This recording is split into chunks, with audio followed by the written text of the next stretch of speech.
अस्सलाम वालेकुम, मैं हूं शाहजेब खानजादा। साबिक वजीर आजम नवाज शरीफ की तबीयत संभल नहीं रही है।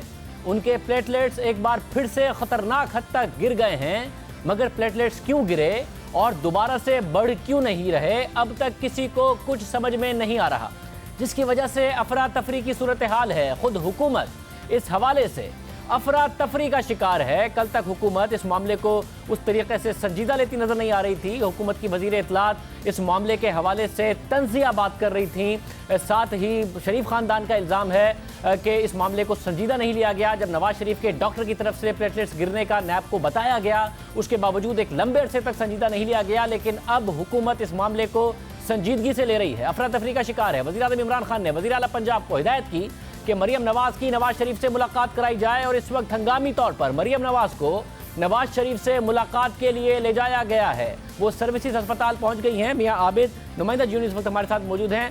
मियां आबिद, बताइएगा इस वक्त क्या सूरत हाल है? मरियम नवाज पहुंच गई हैं? जी बिल्कुल, मरियम नवाज़ इस वक्त पहुंच गई हैं और वो इस वक्त अपने वालिद मुस्लिम लीग नवाज़ के कायद मियां नवाज शरीफ के साथ मौजूद हैं। वार्ड के अंदर पुलिस की भारी नफरी यहाँ पे तैनात की गई है, जिसमें लेडीज़ पुलिस एहलकार भी मौजूद हैं। जबकि दूसरी तरफ जो मुस्लिम लीग नून के मतवाले हैं वो भी बड़ी तादाद में यहाँ पहुँच गए हैं और मुसलसल जो है मियां नवाज शरीफ के हक़ में सेहतयाबी की उनके लिए दुआ कर रहे हैं। और उनका कहना यही है कि उनको किसी भी सूरत जो है वो बचाया जाए। लेकिन इससे पहले की सूरत हाल भी मैं थोड़ी सी वाज़ेह कर दूँ कि डॉक्टर यास्मीन राशिद, जो कि सूबाई वज़ीर सेहत हैं, उन्होंने यहाँ पर प्रेस कॉन्फ्रेंस की और मीडिया से गुफ्तगू करते उन्होंने कहा कि गुज़िश्ता रात 25,000 प्लेटलेट्स थे, लेकिन जो आज कम होकर 7,500 रह गए। इसके बाद जो 5वां मेगा यूनिट था प्लेटलेट्स का वो उन्हें लगाया गया है। बाकी तमाम उनके आज़ार नॉर्मल हैं, लेकिन उनकी हालत ख़तरे से खाली नहीं है। इसके लिए इस्लामाबाद से भी एक डॉक्टर मंगवाया गया है। जब उनसे ये पूछा गया कि क्या मियां नवाज शरीफ को इलाज के लिए बाहर भेजा जा सकता है, तो उनका कहना यह था कि उन्होंने जब वो मियां नवाज शरीफ से मिली तो उन्होंने ऐसी कोई बात नहीं की, ना ही मियां शहबाज शरीफ ने उनसे कोई ऐसी बात नहीं की है। जबकि वज़ीर आज़म का पैगाम भी उनको पहुँचाया। मुझे ये बताइएगा, साथ में डॉक्टर यास्मीन, मुझे मियां आबिद ये बताइएगा कि क्या कुछ पता है कितनी देर के लिए मुलाकात की इजाजत दी गई है, या फिर हंगामी तौर पर उनको लाया गया है? वो मिल सकती हैं जितनी देर के लिए चाहें अपने वालिद साहब से, क्योंकि आज दिन में अदालत की तरफ से उनकी दरख्वास्त मुस्तरद हो गई थी। अदालत ने कहा था हमारा इख्तियार नहीं है कि आपको इस बात की इजाजत दें।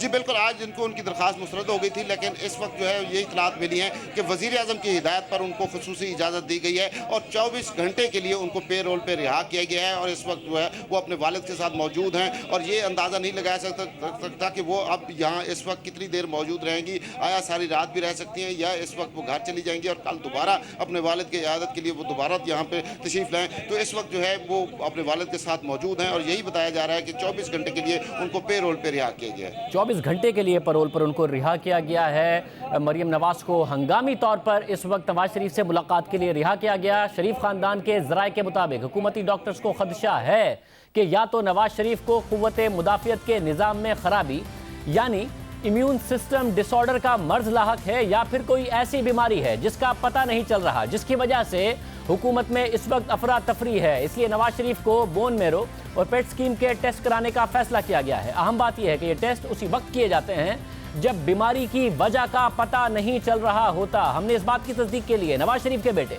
हुसैन नवाज से रब्ता किया तो उन्होंने इस बात की तस्दीक की। हमने उनसे पूछा कि क्या इस हवाले से आपके खदशात हैं, तो उन्होंने कहा कि मैं अपने वालिद साहब को जो खदशात का इजहार किया जा रहा है, जिस बीमारी का उनका नाम भी नहीं ले सकता और मैं नहीं चाहता ना ही, और मेरी दुआ है कि मेरे वालिद साहब को वो बीमारी ना हो, मगर जिन खदशात का हुकूमत इस वक्त इजहार कर रही है वो खदशात दुरुस्त हैं। वो टेस्ट हवाले से हुकूमत कराएगी और हुकूमत इस वक्त अफरा तफरी का शिकार नजर आ रही है। वज़ीर सेहत पंजाब यास्मीन राशिद भी अब से थोड़ी देर पहले सर्विस अस्पताल पहुंची, जहां उन्होंने नवाज शरीफ की अयादत की और इस मौके पर न्यूज़ कॉन्फ्रेंस करते हुए कहा कि नवाज शरीफ के प्लेटलेट्स एक दफ़ा फिर अचानक गिर गए थे, वो लगाए गए, जिसके बाद प्लेटलेट्स की तादाद 25,000 हो गई, मगर फिर 7,000 हो गई और वजूहात का पता चलाया जा रहा है। पीर की रात जब ये तशरीफ़ लेके आए और जो टेस्ट हुआ उसमें पता चला कि इनके प्लेटलेट्स जो हैं ये 10,000 पे हैं, और सुबह जब दोबारा टेस्ट किया तो 2,000 पे पहुँचे हुए थे। उसके बाद उनको प्लेटलेट्स दिए गए और कल उनको 3 प्लेटलेट्स मेगा यूनिट्स उनको पहले मिले, जिससे उनकी 25,000 हुई, और फिर उनको 2 रात को भी लगे। कल रात 25,000 हो गया था और आज 7,500 था। अब दोबारा उनको प्लेटलेट्स लगे हैं। इम्पॉर्टेंट ये चीज़ है कि किस वजह से प्लेटलेट्स फॉल करते हैं। पहले तो आपको मैं बताया वायरल इन्फेक्शन की वजह से होता है। दूसरी ये वजह भी हो सकती है कि कोई ऑटो इम्यून डिसऑर्डर्स होते हैं जिसके अंदर आपके को सेल्स पे इफेक्ट अपनी आपकी एंटीबॉडीज़ बननी शुरू हो जाती हैं और उससे आपके सेल्स डिस्ट्रॉय होने शुरू हो जाते हैं और ये अचानक भी डेवलप हो सकता है। ये नहीं है कि ये कोई मौरूसी मर्ज होती है, ये अचानक डेवलप हो जाता है लोगों के अंदर और इसके बारे में भी हमने सारे टेस्ट भिजवा दिए हैं। ये इडियोपैथिक जो थ्रोम्बोसाइटोपिनिया कहते हैं यानी प्लेटलेट्स की कमी, अब इसकी वजूहत हमने ढूंढनी है, उसके लिए टेस्ट की रिपोर्ट्स आ जाएंगी। साथ ही डॉक्टर यास्मीन राशिद ने कहा कि उन्होंने शहबाज शरीफ की मौजूदगी में नवाज शरीफ की इयादत की, उन्हें वज़ीर आज़म इमरान खान का पैगाम पहुंचाया। नवाज शरीफ की बीमारी का इस वक्त हुकूमत को पता नहीं चल रहा है, अफरा तफरी है। आज उनके प्लेटलेट्स की तादाद एक दफ़ा फिर तशवीशनाक हद तक कम हो गई। कल प्लेटलेट्स लगाए गए 25 और 30 हज़ार से के करीब उनके प्लेटलेट्स थे और फिर अचानक एक दफ़ा फिर 7 हज़ार तक गिर गए। हुकूमत इस वक्त परेशान नज़र आ रही है, अफरा तफरी का शिकार है। हंगामी तौर पर मरियम नवाज़ की मुलाकात कराई गई है क्योंकि कल जो मुआवने खुसूसी बराए इत्तलात डॉक्टर फिरदौस हाशी केवान हैं, उन्होंने एक ऐसा स्टेटमेंट दिया जिसके बाद वैसे भी एक अफरा तफरी नज़र आई। आज हमने जब मुख्तलिफ डॉक्टर से रब्ता किया तो वो ये कहते नज़र आए कि भाई हम अपने हज़ारों लाखों पेशेंट्स को पाकिस्तान में ये दवाइयाँ कहते हैं कि आप लें। मुख्तलिफ बीमारियों के हवाले से जो वज़ीर इत्तलात ने बात कर दी है वो डॉक्टर होते हुए उसकी वजह से इस वक्त अफरा तफरी पाई जाती है। हम अपने मरीज़ों को ये दवाइयाँ रिकमेंड करते हैं, गलत बात की गई है। कल क्या कहा था डॉक्टर फिरदौस हाशी केवान साहिबा ने लोप्रिन गोली के हवाले से, ज़रा देखिए। मैं डॉक्टर हूँ, मुझे पता है कि लोप्रिन क्यों ली जाती है। अपना खून पतला करने के लिए लोप्रिन दी जाती है किसी भी मरीज़ को। तो जब आप अपनी अदाएँ नहीं बदलेंगे और 67 साल की उम्र में आपने वही ग़िज़ा रखनी है तो 2 लोप्रिन आपको मिलनी है।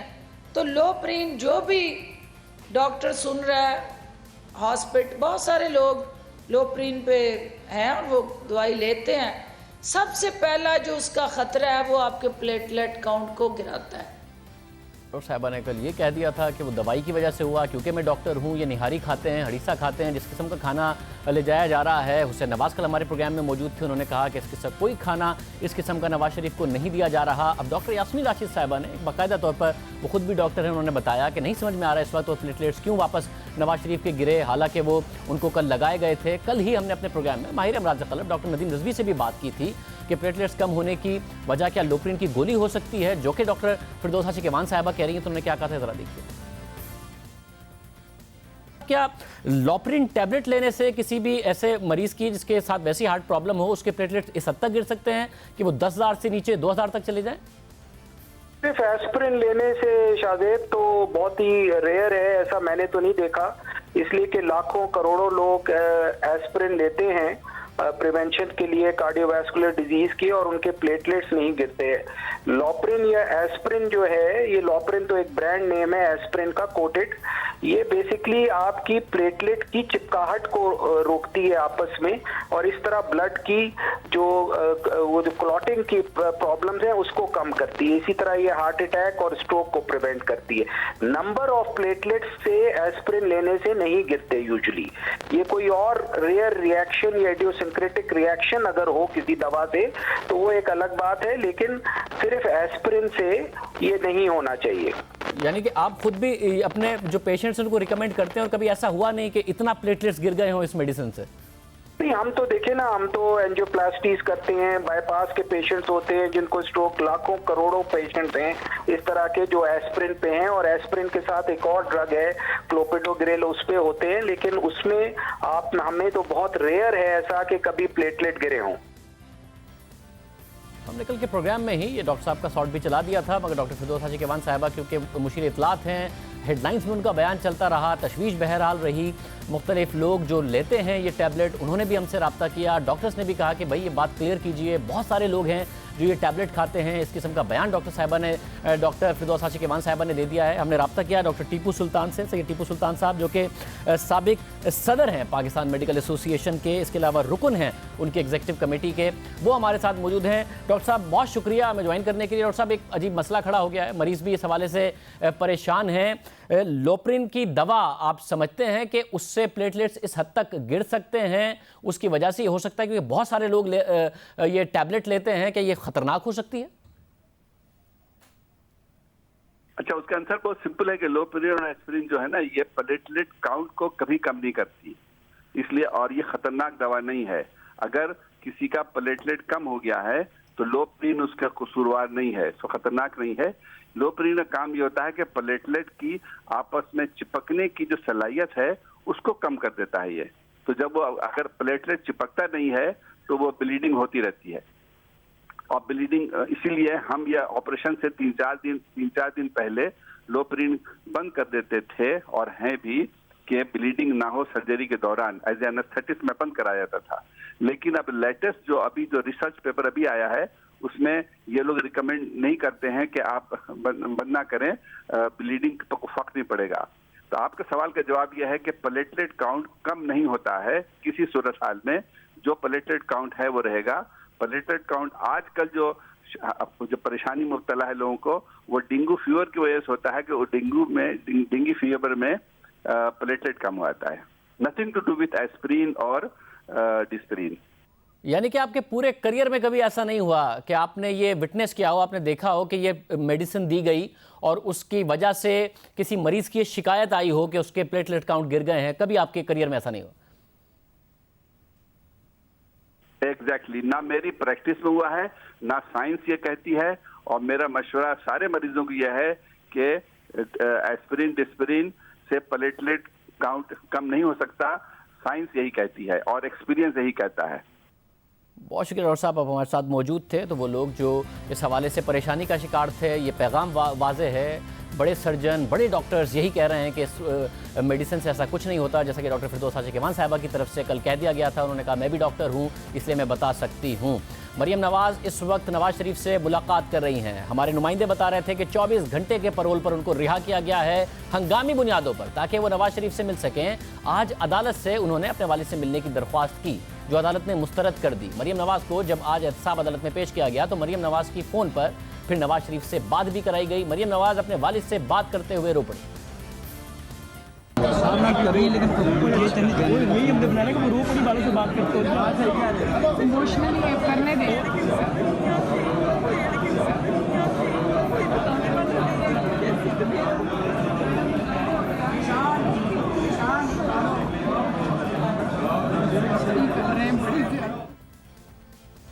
मरियम नवाज़ ने अदालत से दरख्वास्त की कि उन्हें वालिद से मिलने की इजाज़त दी जाए, जो अदालत ने मुस्तरद कर दी। लाहौर की अदालत में जज चौधरी अमीर मोहम्मद खान ने चौधरी शुगर मिल केस की समाअत की। अदालत में केस की मुख्तसर समाअत हुई। अदालत ने नैब के तफ्तीशी अफसर से पूछा कि रेफरेंस कब दायर किया जाएगा। उस पर नैब के प्रोसिक्यूटर ने कहा कि रेफरेंस तैयारी के आखिरी मराहिल में दाखिल हो चुका है, रेफरेंस चेयरमैन नैब की मंजूरी के बाद दायर कर दिया जाएगा।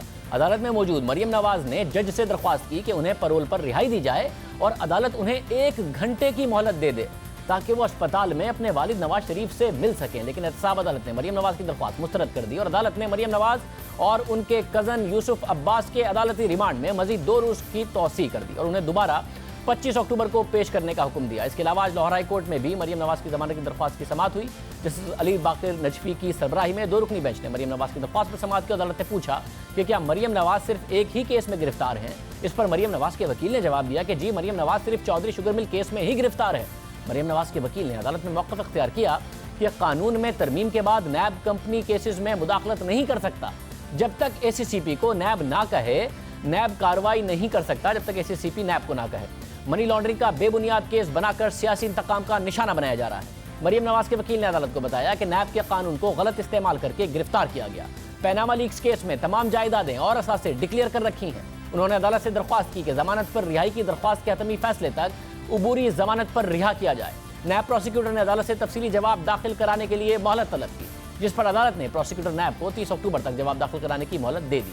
अब केस की आइंदा समाअत 30 अक्टूबर को होगी और नैब अपना जवाब जमा कराएगा। आज साहब अदालत में क्या माहौल रहा, इस हवाले से हम बात करेंगे। नुमाइंदा जियो न्यूज़ उस्मान भट्टी। उस्मान भट्टी, बहुत शुक्रिया।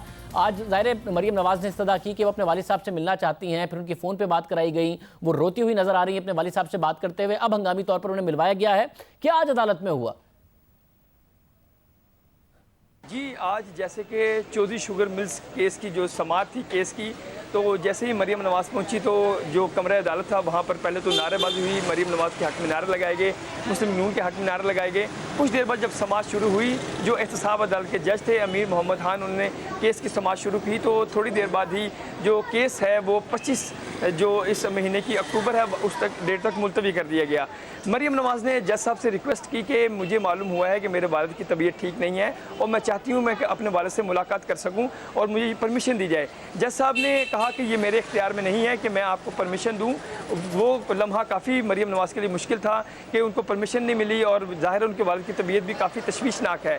उसके बाद जो मुस्लिम लीग नून के एक अहम रहनुमा थे, उन्होंने अपने फ़ोन पर मरीम नवाज़ की जो गुफ्तगू है वो उनके वालिद से करवाई और नवाज शरीफ से जब बात हुई तो मरीम नवाज़ से गुफ्तगू नहीं हो पा रही थी, वो काफ़ी आपदीदा थी, रो पड़ी। और इस वीडियो में आप देख सकते हैं कि मरीम नवाज़ से गुफ्तगू नहीं हो रही, जब बाकायदा वो काफ़ी ज़्यादा रो रही हैं। जब ये वाक़या हो रहा था तो वहाँ पर मौजूद थे सेनेटर परवेज़ रशीद, मरियम औरंगज़ेब, ज़ुबैर महमूद, जिन्होंने काफ़ी उन्हें दिलासा दिया और हौसला दिया कि घबराएं नहीं, इंशाल्लाह हालात ठीक हो जाएंगे। और मरीम नवाज़ वहाँ पर जो रहनुमा थे उनसे यही कहती रहीं कि मैं चाहती हूँ मैं वालिद से गुफ्तगू करूँ, उनसे जाके मुलाकात करूँ। इसके अलावा इस पेशी पर जो मरीम नवाज़ के साहबजादे हैं जुनैद सफदर, वो भी मौजूद थे। अक्सर क्योंकि इससे पहले जो समातें होती थी केसेस की तो कैप्टन सफदर आते थे, क्योंकि अब तो बहुत हवालात में बंद हैं। तो मरीम नवाज़ ने बाकायदा उनसे पूछा कि उनके हस्बैंड की जो तबीयत है वो कैसी है, इसके अलावा नवाज शरीफ की तबीयत है वो कैसी है। बहुत शुक्रिया। उस्मान भट्टी इस हवाले से हमें आगाह कर रहे थे। नवाज शरीफ अस्पताल में है, मरीम नवाज जेल में हैं, एक दिन के लिए पैरोल पर रिहा की गई हैं हंगामी बुनियादों पर, ताकि अपने वालिद साहब से मिल सकें। और नून लीग ये समझती है कि जो कुछ भी हो रहा है उसके जिम्मेदार वज़ीर आज़म इमरान खान हैं। नून लीग के मुंतखब अरकान असेंबली का आज इजलास हुआ, जिसके बाद मीडिया से बात करते हुए नून लीग के सीनियर रहनुमा एहसन इकबाल ने कहा कि नवाज शरीफ की सेहत के हवाले से गफलत बढ़ती गई। ये सब कुछ वज़ीर आज़म इमरान खान की हिदायत पर हो रहा है। ये दरख्वास्त हुकूमत के पास भी जा चुकी है और अदलिया को भी दी गई है। और मैं समझता हूँ कि जिनकी कस्टडी में एक कैदी होता है वो जज मजाज होता है कि वो कोई डायरेक्शन दे सकता है इंतज़ामिया को। लिहाजा हमें अफसोस हुआ है, हमें दिली दुख हुआ है कि उस बुनियादी इंसानी रवैये का भी पास नहीं रखा गया जो किसी महज़ब मुआशरे में कम से कम दर्जे में आप किसी दुश्मन के लिए भी रवा रखते हैं। अल्लाह ना करे ऐसे हालात कोई सामना करे, अल्लाह ना करे किसी की बेटी को ऐसी सिचुएशन का सामना करना पड़े कि उसका वालिद लाइफ थ्रेटनिंग कंडीशन में हो और ये जुल्म के ज़ाब्ते उस बेटी को अपने बाप की ईमानदारी से भी रोकें। ये इमरान खान की सफाकी, इमरान खान की जो नफ़रत है और जो इंतकाम है उसकी ये अलामत है। ये सब कुछ उसके हदायत के ऊपर हो रहा है। जिसने अमेरिका में कहा था कि नवाज शरीफ का मैं टीवी बंद कर दूंगा, उसका मैं खाना बंद कर दूंगा, और आज अगर नवाज शरीफ साहब को मेडिकल केयर नहीं मिल रही, इसका जिम्मेदार बराह रास्त इमरान अहमद न्याजी है। एहसन इकबाल ने इल्ज़ाम लगाया कि नून लीग के खिलाफ इंतकामी कार्रवाइयाँ वज़ीर आज़म इमरान खान की हिदायत पर हो रही हैं। उन्होंने वज़ीर आज़म इमरान खान के अमेरिका के खिताब का हवाला भी दिया।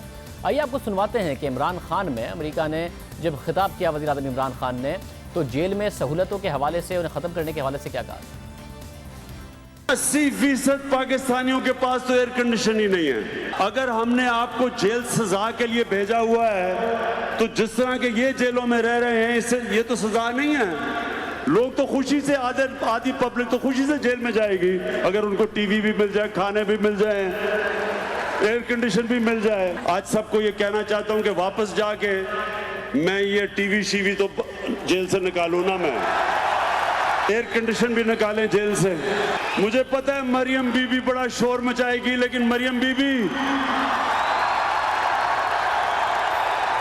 पैसा वापस कर दें, वो जेल से बाहर जा सकते हैं। आसिफ जरदारी आपको भी जेल में रखेंगे, ना टीवी होगा ना एयर कंडीशन होगा।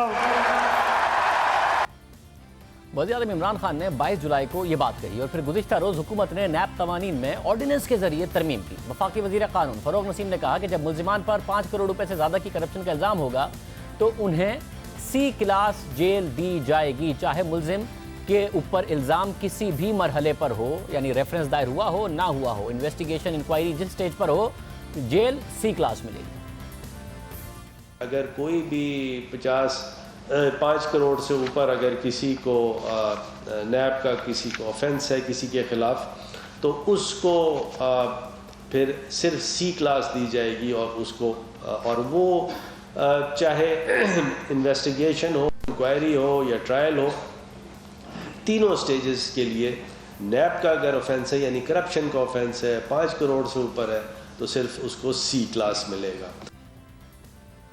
अब यहाँ ये सवाल उठता है कि नैब कानून में बहुत से तरामीम की बात की जा रही थी, क्योंकि नैब से बिजनेसमैन, ब्रोकरेट्स और प्राइवेट सेक्टर को शिकायत हैं। खुद हुकूमती वज़रा ने शिकायत का इजहार किया। इसके अलावा नैब की रिमांड की मुद्दत के हवाले से भी तरमीम की बात की गई। तनकीद होती है कि किसी शख्स के बुनियादी हक़ आज़ादी से उसे महरूम करके कैसे गिरफ्तार किया जा सकता है अगर उस पर कुछ साबित नहीं हुआ, अगर वो मुल्क में मौजूद है, वो इन्वेस्टिगेशन में शामिल भी हो रहा है। नैब के 90 दिन के रिमांड की मुद्दत हुकूमत ने कम करने का इंदिया दिया, मगर फिर सब करने के बजाय सिर्फ ऑर्डिनेंस के जरिए वो तरमीम कर दी जिसका इशारा वज़ीर-ए-आज़म इमरान खान ने अपनी तकरीर में अमेरिका में दिया था। गुज़िश्ता रोज़ वफाकी वज़ीर कानून से इन तरामीम के हवाले से पूछा गया तो उन्होंने कहा कि नैब की दीगर तरामीम पर भी काम हो रहा है, उन पर काम नहीं रुका, तरामीम जल्द सामने आएंगी। मगर ये एक चीज़ जिसका वज़ीर-ए-आज़म ने इशारा किया था वो कैसे हो गई, क्योंकि बाकी दूसरी चीज़ों पर भी काम हो रहा था। नैब के हवाले से तरामीम काफ़ी अरसे से ज़ेर गौर हैं, उन पर काफ़ी अरसे से काम हो रहा है। 30 अगस्त को वफाकी वज़ीर कानून बैरिस्टर फ़रोग़ नसीम हमारे प्रोग्राम में आए थे और उसमें भी उन्होंने नैब तरामीम के हवाले से बात की। क्या दुरुस्त है कि जिस्मानी रिमांड को 90 दिन से कम करके 45 दिन और तफ्तीश और तहकीकात का मरहला 3 माह में मुकम्मल ना हो तो मुल्जिम जमानत का अहल हो? ये तब्दीलियाँ भी, मस्बत तब्दीलियाँ भी आप करने जा रहे हैं? जी, प्रपोजल्स यही हैं और मैं आपको थोड़ा सा याद दिलाऊं, हमारी जो एंगेजमेंट थी अपोजिशन के साथ, जिसमें हमारे पीपल्स पार्टी के भाई भी थे, PMLN वाले भी हमारे भाई थे सारे, बहुत सी चीज़ें हमारी उनकी ओवरलैपिंग थी और उनकी भी मैं तारीफ़ करता हूँ कि उनकी कोई अपनी लीडरशिप स्पेसिफ़िक इस तरह चीज़ें नहीं थी, बल्कि जनरली लोगों के लिए थी। और हमारे भी जनरली लोगों को कैसे ईज़ करना है, पाकिस्तान में मईशत का पहिया कैसे चले, पाकिस्तान में ब्यूरोक्रेसी नाहक जो है वो तंग ना हो, ये 3-4 चीज़ें बड़ी इंपॉर्टेंट है। ये प्ली बारगेन के मुल्जिम की दरख्वास्त की मंजूरी वज़ीर-ए-आज़म की बनाई गई कमेटी ही देगी, क्योंकि प्ली बारगेन पे बड़ी तनकीद होती है, तो ये भी आप तरमीम करने जा रहे हैं कि अकेले चेयरमैन नैब का इख्तियार नहीं होगा? जो लाउड थिंकिंग चल रही है वो ये चल रही है कि शायद लॉ सेक्रेटरी हों, चेयरमैन नैब हों, प्रोसिक्यूटर जनरल हों, इस तरह की ब्यूरोक्रेसी को इसमें डालें बजाय इसके कि इसमें कोई मिनिस्टर हो। उनको कैसे प्रोटेक्ट किया जाए जो काम तो हुकूमत के प्रोजेक्ट्स पे करते हैं मगर हुकूमत के कहने पर करते हैं और फिर वो भुगत रहे हैं? प्रपोजल ये है हमारा कि अगर तो कोई मैलेफाइड्स नहीं है, बदनीयती नहीं है, किसी ने कोई ऐसे किसी की रिश्वत पकड़ी जाए या किसी के एसेट्स इस तरह पकड़े जाए जो कि बियॉन्ड मीन्स हो, तो सिर्फ अगर कोई प्रोसीजरल लैप्स है तो उस प्रोसीजरल लैप्स पे नैब की प्रोसीडिंग्स या इंक्वायरी नहीं होनी चाहिए। हम सबसे पहले एंगेज करेंगे अपोजिशन के उसी कमेटी के साथ जिनमें बड़े ज़बरदस्त वकला भी हैं और उनसे हम कहेंगे देखिए मोर और लेस काफ़ी ओवरलैप है आपके ड्राफ्ट में और हमारे थिंकिंग में और ड्राफ्ट में, तो इसको फिर लेजिस्लेशन कर लेते हैं। लेकिन अगर अपोजिशन का वही स्टैंड है कि जी हुकूमत का कोई भी बिल हमने पास होने नहीं देना, चाहे वो कितना भी पीपल फ्रेंडली हो, तो बात दूसरी है, फिर ऑर्डिनेंस आएगा इंशाल्लाह।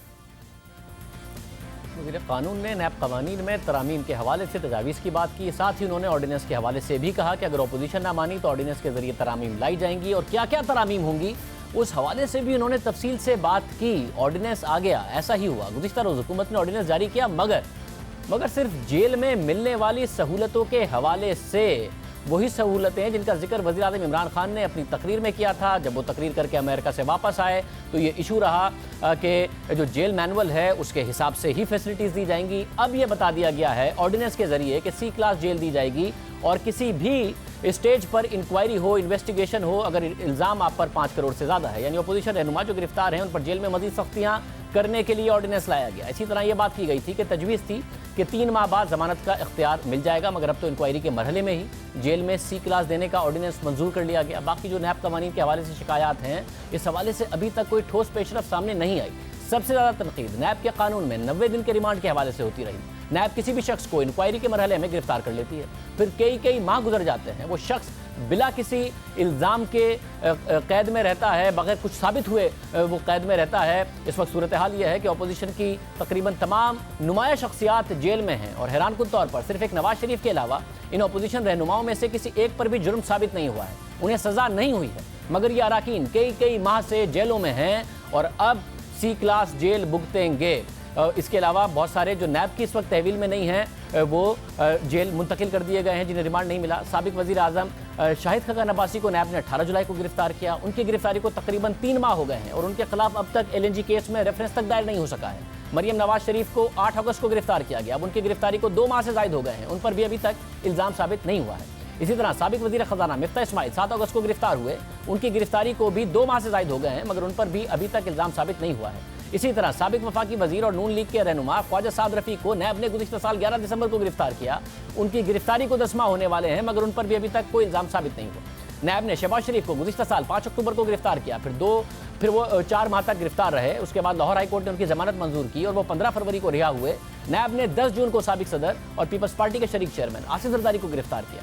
उनकी गिरफ्तारी को अब 4 माह हो गए हैं, उन पर भी कोई इल्ज़ाम साबित नहीं हुआ। उनकी भी तबीयत ख़राब है और मुसलसल पीपल्स पार्टी उनकी तबीयत के हवाले से एतराज़ उठा रही है, एहतजाज कर रही है। इसी तरह साबिक अपोजिशन लीडर खुर्शीद शाह भी 18 सितंबर से गिरफ्तार है, 1 माह से ज़ायद हो गया है और बात आगे नहीं बढ़ी। सिर्फ सियासतदान ही नहीं, ब्यूरोक्रेट्स के साथ भी यही हो रहा है। नैब ने गुज़िश्ता साल फरवरी में साबिक चेयरमैन LDA अहद चीमा को गिरफ्तार किया, 1.5 साल से ज़ायद हो गया है, गिरफ्तार है।